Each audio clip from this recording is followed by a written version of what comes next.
Good morning, everyone. Good morning. Thank you so much for joining me here today in this courtyard on this beautiful morning. It is such a privilege and an honor to be here with all of you, my friends, my colleagues, as we gather to observe this solemn occasion. And at this time, I'm going to ask you to join me in a moment of silence.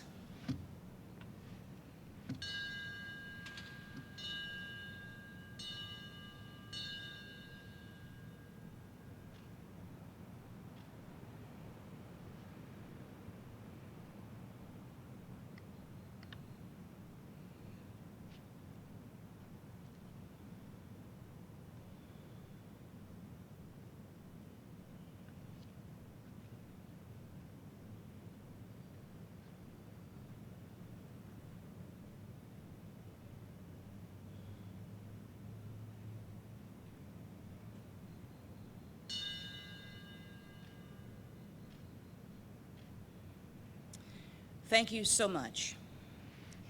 15 years ago this Sunday, our world changed forever. September 11th, 2001 dawned like today, clear and bright, but it was soon clouded by the horror of the deadliest terror attack ever perpetrated on American soil. In a field near Shanksville, Pennsylvania, at the World Trade Center in Lower Manhattan, and at the Pentagon, just across the Potomac from where we stand today, nearly 3,000 innocent people, including more than 70 members of our law enforcement family, were killed in an appalling act of malice and hatred. But today, we come together once again, not just to mourn their deaths, but also to celebrate their lives and to honor their legacy. A decade and a half has elapsed since 9/11. This is hard to believe, but it has. The passage of time has not dimmed the memory of those that we lost. It has not erased from our minds the many acts of courage that brought light into that dark day. And the passage of time has not weakened our resolve to stay true to our highest ideals, to hold fast to our most cherished values, and to continue following the course charted by our oldest principles. And every day, I am so proud to say that all of you, the men and women of the Department of Justice, display that resolve when you fight to protect the weak from the strong, for fundamental fairness in all of our markets, and for equal opportunity for all. And on this day of remembrance, let me also thank the dedicated terrorism prosecutors in our U.S. Attorney's offices and the members of our National Security Division and the FBI's Counterterrorism Division for all that you do to defend the United States against an enemy that still has us in their sights. Now, last year, as a sign of our pledge to remember and as a token of our determination to persevere, we planted this sapling. It stands behind me now. This sapling was seeded from a pear tree that stood on the World Trade Center Plaza in 2001. Nearly destroyed when the Twin Towers fell, it was painstakingly revived with time and care. And the original tree, now returned to the 9/11 Ground Zero Memorial, is known as the Survivor Tree. Like its parent, our own tree, a seedling from that survivor tree, has proven to be strong, enduring both the chill of last year's blizzard and the commotion of this year's courtyard renovation. And as you see the tree today, it's still small, but it will grow, and it will flourish in years to come. A living expression of our nation's renewed hope, our nation's indomitable spirit, and this department's commitment to those ideals. And today we complete this tree's dedication by installing a commemorative plaque that explains its special significance. Now, of course, the most fitting and the most enduring memorial that we can dedicate to the departed is not a marker, it's not a monument, but it is rather a stronger and more perfect union, one where every person can live in safety and in peace, regardless of race, religion, background, and belief. That is the ideal that defines our nation.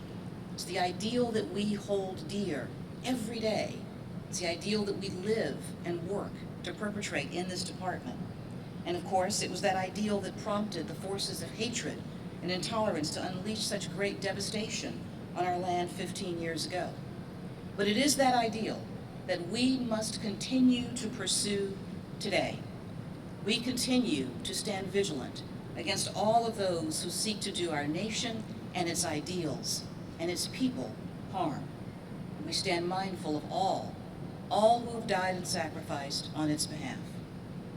So before we part today, let us resolve to honor those that we lost on 9/11 with our deeds as well as our words, not only with the hopeful symbol of this beautiful and resilient tree, but also with the fruits of our work to make our nation strong, to keep our people safe, and to ensure that all Americans enjoy the rich and vibrant liberty, the fair and impartial justice, and the real and lasting equality that is our birthright. May God bless those whom we lost on September 11th, 2001. May He send His grace and peace to the loved ones left behind, and may He continue to bless the United States of America. Thank you.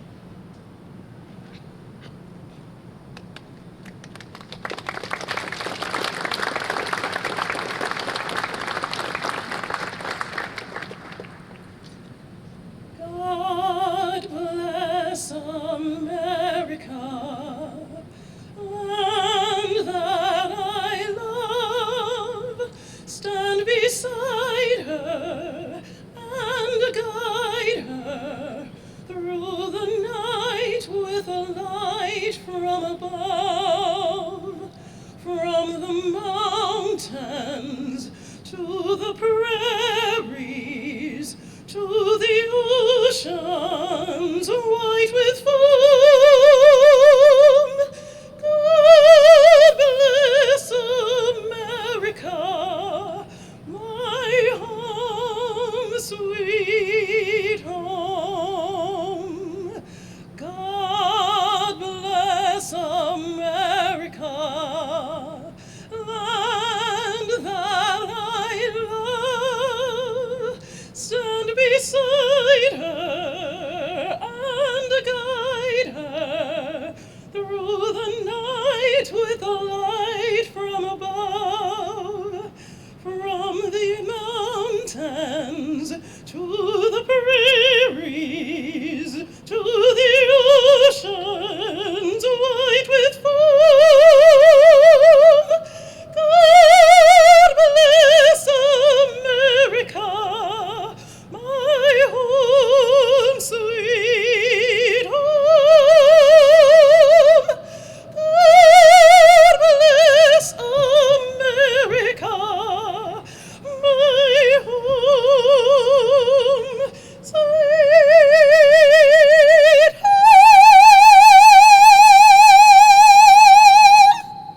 home.